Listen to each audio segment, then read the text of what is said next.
গল্পের নাম হারিয়ে যাওয়া সোনা। ছোট্ট রায়হান খুব দুষ্টু ছিল। নামাজ পড়তে একেবারেই ভালো লাগতো না তার।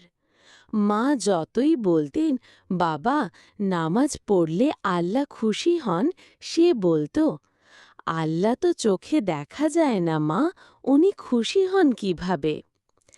একদিন স্কুল থেকে ফেরার সময় রায়হানের পকেট থেকে তার প্রিয় সোনালি ঘড়িটা পড়ে যায়।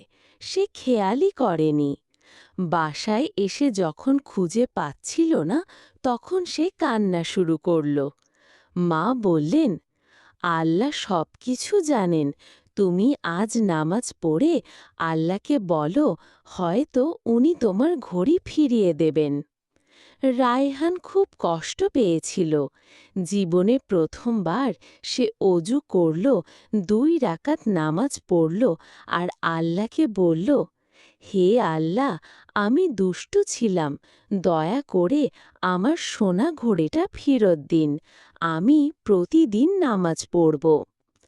পরের দিন এক ভদ্রলোক রায়হানের স্কুলে এসে বললেন, এই ঘড়িটা রাস্তায় পেয়েছিলাম, ভেবেছি স্কুলে দিলে কেউ চিনে ফেলবে।